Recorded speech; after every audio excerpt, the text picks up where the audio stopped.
বক্তব্য রেখেছে তার বক্তব্যের প্রতি আমি শ্রদ্ধা রেখেই বলছি। হুম। হ্যাঁ, আমার দেশে সে অসাম্প্রদায়িক কথাটা নাই, কিন্তু আমার দেশের সব মানুষ আমরা মিলেমিশে আছি, ভালো আছি।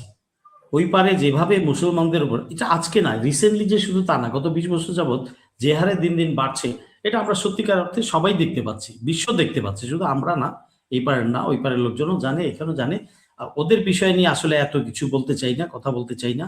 ওরা ওদের নিজের পায়ে কোরাল মারুক, মারতে মারতে এক সময়ে তারা নিজের ভারতকে নিজেরাই 10 টুকরা করবে। কোথায় অখণ্ড ভারতের স্বপ্ন দেখছে, কাজ করতেছে কিন্তু 10 টুকরা করার। অতএব এখানে আমাদের আর নতুন কিছু বলার নাই। সময় এবং প্রকৃতি তার নিয়মেই চলবে, তো সেটা হবে, সমস্যা নাই। আচ্ছা, এখন আমি ছোটবেলায় আমার একটা মুক্তা পিসি ছিল, তো মুক্তা পিসি করে পিছনে পিছনে ঘুরতাম। মুক্তা পিসি ছাতু কখন খাওয়াইবা, ছাতু কখন খাইবা, খুব ভালো ছাতু বানাইতো, দুধ কলা দিয়ে আমাদের কাঁসার থালে খাইতে দিত, আমরা খাইতাম। এখনো আমি যখন বাড়িতে যাই বা এলাকায় যাই, তখন ওই আমার হিন্দু ভাইরা আশেপাশে গলিতে তো জিজ্ঞেস করে কে কোথায় আছেন। তা আমি হঠাৎ করে দেখলাম পিচ্চি ছেলে, তাকে আমি ল্যাংটা দেখছি, মানে 1 বছর বয়সে দেখছি, অনেক বছর পরে দেখা হলো। তা আমি বললাম, তুই পাগলার ছেলে না? বলা, হ কাকা, ঠিকই চিনতে পারছেন। তা আমাদের মধ্যে কিন্তু মিল আছে। আমি এই বললাম না যে 8টা মুসলিম পরিবার ছিল, হ্যাঁ, আমরা মিল আছে এখনো, দেশে গ্রামগঞ্জে সবসময় মিল আছে। হ্যাঁ, দাদা যেটা বলছেন, দাদা আশেপাশে হয়তো কোথাও দুঃখ পেয়েছেন, ঠিক আছে। আমাদের দেশে চাকরি বাকরিতে কিন্তু হিন্দুরা অনেক আগায় আছে, হ্যাঁ, অনেক আগায় আছে, এটা অস্বীকার করার কিছু নাই। ডাটা নিলে দাদা নিজেই বুঝতে পারবে। হ্যাঁ, কিন্তু কথা হচ্ছে কি, দুঃখ লাগে আমরা যতই আমাদের হিন্দু ভাইদের জন্য ফিল করি, বোনদের জন্য ফিল করি, তো দাদারা করে না। দাদাও তার একটা দুঃখ প্রকাশ করছেন যে ওরা যায়, ওরা এখানে পলিটিক্যালি নিজের বোসকা বানায়। কথাটা একদিকে সত্য, কারণ আমি বলি, আমি এলাকায় যখন গেলাম, তাপসী দিদি, বিধবা, স্কুলে মাস্টারি করে খায় ছেলেটা, উনি হোমিওপ্যাথ ডাক্তার। বললাম, আচ্ছা দিদি, তুমি এই দাদার বাড়িতে, ছেলে দাদার বাড়িতে যায় না? বলে, কি আমার সম্পত্তি দেয়নি। তা বললাম, আচ্ছা তুমি তাহলে করো না কেন?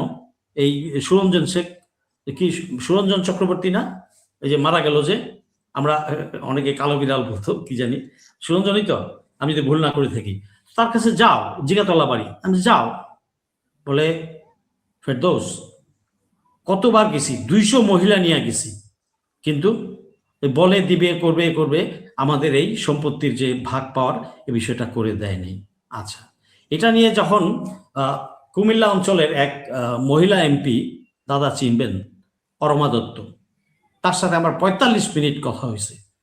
আচ্ছা, তাই আমি বললাম যে দিদি, আপনারা আপনাদের অধিকারের জন্য দাঁড়ান, আমি সামনে আসবো, আমি থাকবো, যেদিন অনুষ্ঠান করবেন, প্রোগ্রাম করবেন, আমাকে দাওয়াত দিবেন, আমি থাকবো। বলে, ভাই দুঃখের কথা বললেন না, এই যে রানা দাশগুপ্ত ভাই চিনবেন, ওই ভাইয়ের সংগঠনে ছিল, এরা এরা অরমা দত্তের কুশপুত্তলিকা পুরাইছে। হাসিনা করতে চাইছে, হাসিনাকে করতে দেয় নাই। এখন কারা দেয় নাই? এই যে হিন্দুদের ওই যে যারা কিছু নেতা গোছে যারা আছে, এরা চায় নাই, করে নাই। ভাই, আপনার মেয়েটা আপনার সন্তান, আপনার ছেলেটা আপনার সন্তান, মেয়েটা কি আপনার সন্তান না? অনেক বেশি পয়সা খরচ করছেন না? এই সম্পত্তির আইনটা যদি তারা করতো তাহলে ভালো থাকতো। অনেক সময় চোখের সামনে দেখি অনেকে সাহায্যের জন্য আসে, খুব খারাপ লাগে। অনেক সময় পারি কিছু হেল্প করতে, অনেক সময় পারি না, কষ্ট লাগে। একই তো মানুষ, একই তো পাড়ায় বড় হয়েছি, একই তো একই সাথে হাসা খেলা, গান বাজনা করা, চলাচল করা, ফুটবল খেলা, পূজায় গেছি, দেখছি ঢোলের বাড়ি দিত, আর পড়ার টেবিল থেকে উঠা দৌড় মারতাম, ঢোল দিয়ে ঢোল আসছে, আমরা যাইতাম ওই তো। এখন এই দেশটা সম্প্রীতির দেশ, কিন্তু মাঝখানে বললাম না, 90-এর পর থেকে পলিটিক্যালরা এটা করছে, সাথে যোগ হয়েছে হিন্দু ভাইদের কিছু কিছু দালালরা, বাকি সাধারণ হিন্দু ভাইরা ভালো। আচ্ছা, এখন আরেকটা ভাই বলছেন যে শিলং ফেরত। আমি দাদাকে বলবো, আপনি তো ওই এলাকার, পেকুয়াতে গিয়ে খোঁজ নেন ভাই, 10,000 ভোট পাইছে কিনা। ও 10,000 ভোট পায় নাই, কিন্তু ও স্বরাষ্ট্রমন্ত্রী হয়ে গেছে। পেকুয়ার লোকজনই আমাকে বলছে, ওই এলাকার লোকজন, পেকুয়া না কি এলাকা, ওই এলাকার লোকজনই বলছে। এখন হয়েছে ইলেকশন যেভাবে হোক হয়েছে, ইলেকশন যেভাবে হোক হয়েছে, বাট ঠিক আছে, গদিত বর্ষ দেশটা চলতে থাকো, শান্তি শৃঙ্খলার সাথে করো। হিন্দু মুসলমান কোনো ভেদাভেদ কেন হবে? ও মানুষ, আমিও মানুষ, ও যে চালের ভাত খায় আমি ওই চালের ভাত খাই। ওর যদি আজকে রক্ত লাগে, ও কি বলবে যে এটা মুসলমানের রক্ত, বি পজিটিভ রক্ত আমি নিব না? আমি কি বলবো ও দিবে না? তাহলে কেন রে ভাই, কেন এই খামাকা? তুমি তোমার ধর্ম পালন করো, আমার মাকে দেখছি ছোটবেলায় পূজার সময় আসছে, আমার মা 200-300 ওই সময় ব্যাক ইন 69, 70, 71, ইভেন 73, 4, 5-এও আমার মা কিছু পয়সা দান তাদেরকে দিত, হেল্প করতো। আমার বাড়ি থেকে কারেন্ট, ওদের বাড়িতে কারেন্ট ছিল না, কারেন্ট দিত, তাদের ছেলে মেয়ের বিয়েতে কারেন্ট দিছে, কলের পানি সব দিছে। আমরা যখন যুদ্ধ চলছে বালতিকে বালতি দুধ বিক্রি করতে পারে নাই, আমাদের বাসায় আসছে, দিদি নেন, আমার মা রাইখা দিছে 5 KG, 6 KG, 7 KG, 8 KG, 10 KG দুধ। আমরা কিন্তু শান্তিপূর্ণভাবে মিলেমিশেই ছিলাম। কিন্তু এই 90-এর পর থেকে আসলে এই কাহিনীগুলা শুরু হয়েছে। এখনো মানুষ, সাধারণ মানুষ মিলেমিশে আছে সব জায়গায়। এই যে বললাম না, দাদা যে উদাহরণগুলো দিল, 2-4টা জায়গায় 2-4টা দুষ্ট লোক, এই দলীয় লোকগুলাই করে, সাধারণ মুসলমানরা গিয়ে কিন্তু এগুলা করে না। হ্যাঁ, ওই দলের প্রভাবে পাওয়ারে খাটায়া মাস্তানি কইরা কিছু টুকটাক করে, বাট অ্যাজ এ হোল করা হয় কিনা এটা তো আমরা দেখি নাই। না না, হইলে খবরাখবর বাংলাদেশে এই সময় খবরাখবর সব জায়গায় সব চলে আসে, কারো অগোচরে থাকে না, এটা ঠিক, সত্য চাপা থাকে না, চলে আসে।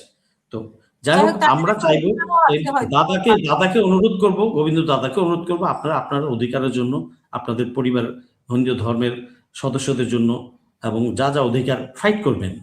আপনার পাশে আপনি বলতে বলতে তো অ্যাকশন আসবে, ওনাদের ভোটের সামনে দাঁড়াবে, জিতুক না জিতুক দাঁড়াক, 1বার 2বার 3বার 4বার ঠিকই ওনাদের প্রতিনিধি আসবে, দাঁড়াক, সাহস করে দাঁড়ান ভাই। আমি বলছি আপনি দাঁড়ান, নেক্সট টাইম আপনার এলাকার লোক, মুসলমান লোকও ভোট দিবে আপনাকে, কে বলছে দিবে না, দিবে। তো আমরা সাহস করে আমরা একসাথে মিলেমিশে পথ চলবো। এই দেশটা আমাদের, এটা সোনার বাংলা, সবার মধ্যে একটা হারমোনি আছে, এক ভাষায় কথা বলি, এক খাদ্যাভ্যাস, এক কাপড় চোপড়, একই স্টাইলের সব পরি, সবকিছুই করি। কেন ভাই এই বাইরের লোককে কেন দিবেন খোঁচাখুচি করতে? কখনোই আমরা বাইরের লোককে দিব না, এটা যেন না হয়। এই পলিটিক্যাল বিদ্রোহ যেগুলো আছে বাদ প্রতিবাদ করবেন। আপনি ভক্তরাই তো ওনাদের মধ্যে বিভক্ত করে রাখছে, ওনাদের মধ্যে তো শত বিভক্ত। হ্যাঁ, ওনাদের নেতাদের দোষ আছে, ভক্তরাই সব জায়গায় নেতাদের দোষ আছে। এটা আমি তো একটা উদাহরণ দিলাম, বাই নেম বলে দিলাম 2টা নাম। হ্যাঁ, তো উনি বললেন, আমি ধরলাম তারে, কেন দিদি আপনি দাঁড়েন, আমি আসবো আপনার ইয়েতে, প্রোগ্রামে থাকবো। তো বললো দুঃখের কথা এই, তো বললো তো, তা এটা আমি বললাম দাদার জানার জন্য, এটা ফ্যাক্ট, এবং সামনাসামনি ফেস টু ফেস প্লেনে আসার সময় পাশাপাশি বসে কথা হয়েছে ওনার সাথে। তা এখন তাপসী দিদির প্র্যাকটিক্যালি সামনাসামনি